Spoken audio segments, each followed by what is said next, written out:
Daredevil Born Again does a great job of doing comic book adaptations while also still remembering the things from the Netflix show. It's been 2 days and you know damn well I'm going to give you spoilers. I remember reading The Trial of the White Tiger and the Bendis and Malieve run of Daredevil. It's so wild all these years later to now see Hector Ayala, the White Tiger, being in a live action. This character debuted in 1975, Deadly Hands of Kung Fu, number 19. We saw how Hector Ayala got into police custody when he was trying to break up a mugging, what looked like a mugging, and then you come to find out it's some cops being dirty. In the comic book, he was framed. 2 burglars are robbing a store. A cop comes in. They kill the cop. Hector's there. They toss a TV they were holding. The cops come in. All they see is Hector holding a TV and a dead cop at his feet. Cage and Iron Fist are the ones that go and see Matt Murdock and tell him to go and represent Hector. I love the flip of him just trying to break up a fight because this feels way more realistic, especially when you consider that the area he's in has a heavy police presence, especially in the subways. And of course, from the old Daredevil show, we have Ben Urich, who was killed by the Kingpin. When I tell you I had hatred in my heart for this decision because,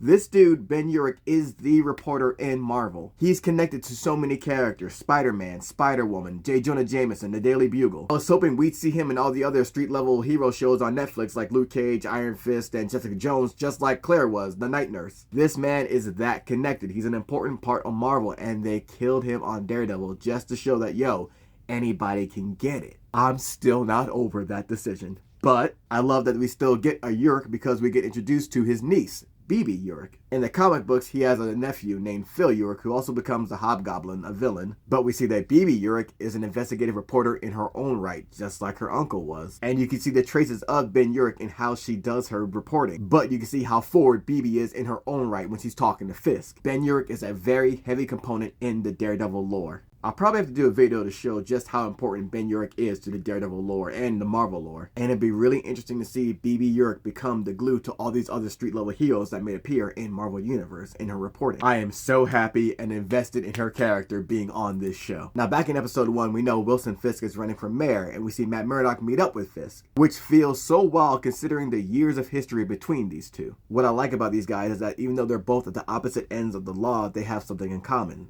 Violence, especially when it comes to trying to control that violence. As 2 extremely violent men, this is where they find their common ground. And they can even share a laugh together as they're catching up, and Fisk asks Matt Murdock if he has kids. Matt asks him, nah, do you? And he's like, no. Well, there was someone I was trying to mentor. And Matt's like, yeah, didn't she shoot you in the face? And Fisk laughs like, yeah, she did. And it's funny seeing this breaking of bread between 2 enemies, but that gets tossed out the way real fast when we get down to the brass tacks of it all. Because Matt doesn't believe this man's trying to better the city. It's hard for him to believe that because that man has tried to kill him. And Fisk is like, whoa. You tried to kill me too. Matt's like, wait a minute. Incarcerate? Yeah. Kill? Never. Then we get to the root of the matter. Fisk asks him, would your darker half agree? And then Matt Murdock is trying to say that that part of his life is over. But they both know, deep down inside, that ain't true. Because he tells Fisk, if you step out of line, I'm gonna be there. And then Fisk asks him, I gotta do the voice, this caution that you're giving me, who is it from?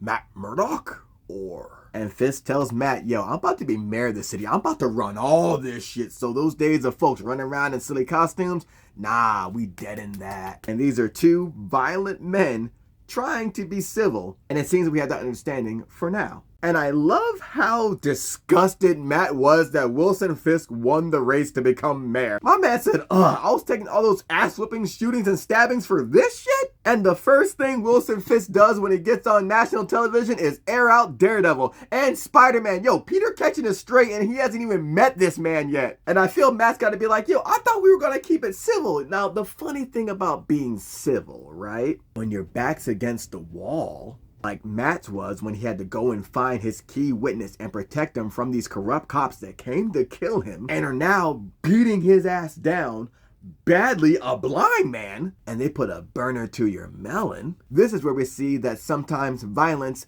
is the answer. And when I tell you that this man has gifted hands, please know I'm not referring to Ben Carson. I'm talking about a different type of surgery that this man does. This ain't brain surgery. This ain't open heart surgery. This is straight up malpractice. We see him break a dude's arm in 2 places, probably dislocate his shoulder and maybe break a neck. And when dude tried to catch him with the spear, he reversed that shit and sent that dude into a Sears refrigerator. Look at his eyes. Look in that man's eyes. Matt Murdock ain't here no more. And you can tell because he took Dude's head and bashed it against the fridge until it looked like a Pollock painting. And I don't care how you dress it up, I know a wrestling move when I see it because he finished that man off with LA Knight's finishing move, the BFT. Blunt force trauma. This man Matt just did a facebuster by throwing Dude down to the ground. Did you see the angle he got dropped on? I told you, that man different, and I love this because Matt is blind and everybody knows he's blind, but here his life is on the line, so he has no choice but to defend himself. And it's also got to be mentioned that we saw the Punisher logo tattooed on that corrupt cop, which is a reference to the Matthew Rosenberg and Zyman Krudransky run of Punisher, where he had a bunch of corrupt cops that were using Punisher's symbol, and he was disgusted. This is also the run that saw Wilson Fisk as the mayor of New York City, which took place in a Daredevil run, issue number 595 by Charles Soule and Stefano Landini. Best part about this scene is the ending when he's